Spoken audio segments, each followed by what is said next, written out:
Assalamualaikum warahmatullahi wabarakatuh. Halo teman-teman, selamat datang di channel YouTube aku, Adwara Sara.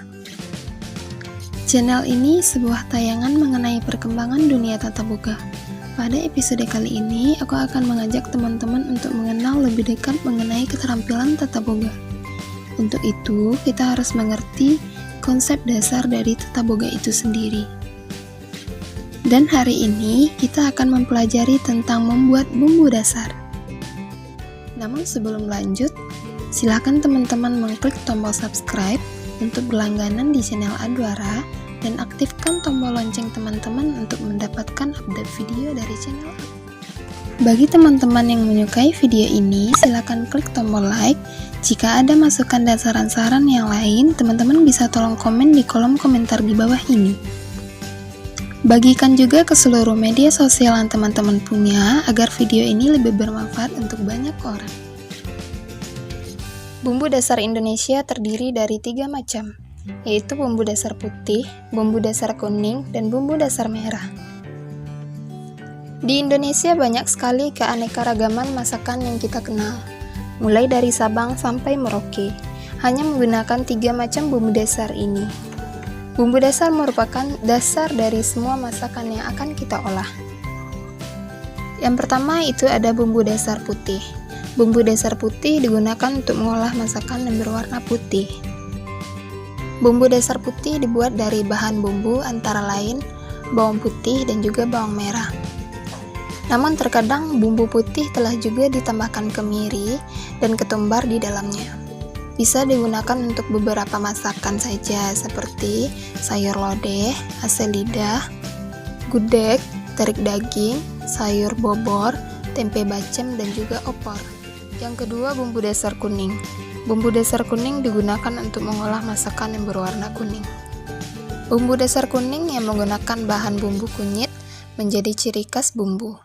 Meskipun dalam penggunaannya lebih sedikit dibanding penggunaan bahan yang lainnya, namun warna yang dihasilkan menjadi kuning khas kunyit. Bahan bumbu yang digunakan untuk membuat bumbu kuning antara lain bawang putih, bawang merah, kunyit, ketumbar, dan kemiri. Bumbu kuning dapat digunakan untuk membuat masakan seperti bumbu ungkep, soto, kari, acar kuning, pesmol ikan, nasi kuning, terik daging, aneka pepes, ayam goreng, dan juga gulai. Yang ketiga, bumbu dasar merah. Bumbu dasar merah digunakan untuk mengolah masakan yang berwarna merah. Bumbu dasar merah akan terasa lebih pedas dibandingkan dengan kedua bumbu lainnya, karena menggunakan cabai merah. Bahan yang digunakan untuk membuat bumbu dasar merah sama dengan bumbu dasar putih, hanya saja ditambahkan cabai merah di dalamnya.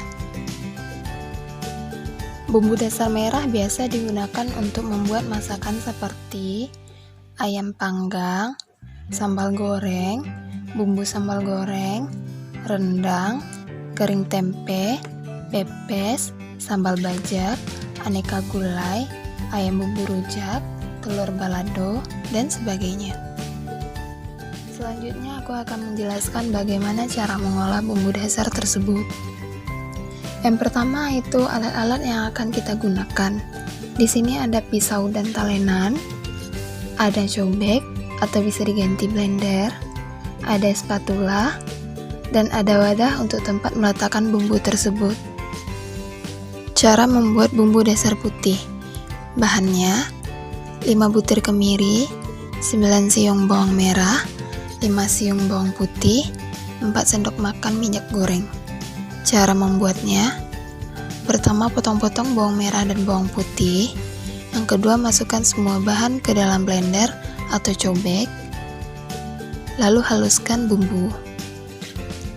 Ini contoh gambar dari cara membuat bumbu dasar putih tadi. Selanjutnya, cara membuat bumbu dasar kuning.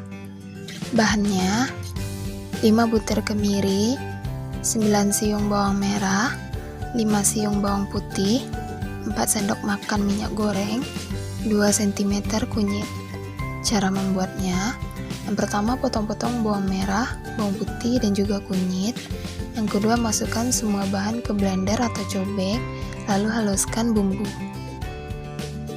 Dan ini hasil dari cara membuat bumbu dasar kuning.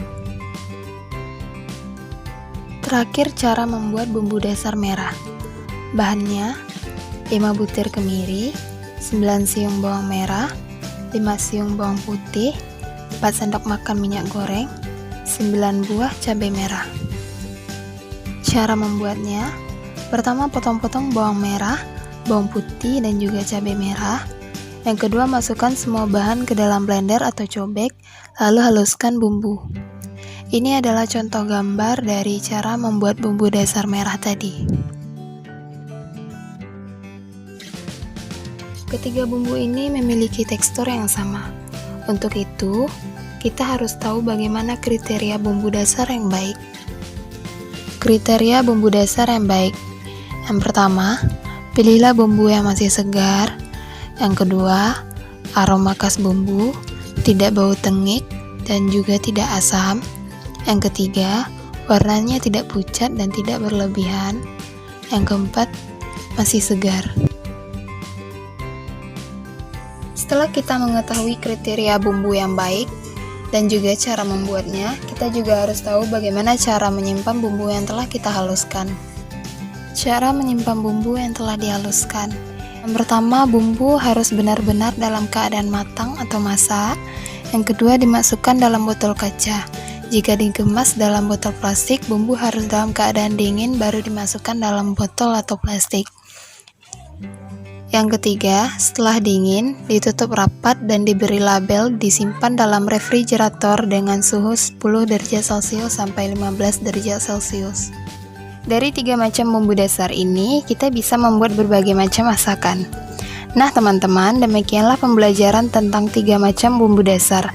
Semoga apa yang telah aku sampaikan pada pembelajaran ini dapat berguna bagi teman semua. Terima kasih sudah menonton video aku sampai selesai, semoga bermanfaat. Sampai jumpa pada video-video aku berikutnya. Assalamualaikum warahmatullahi wabarakatuh.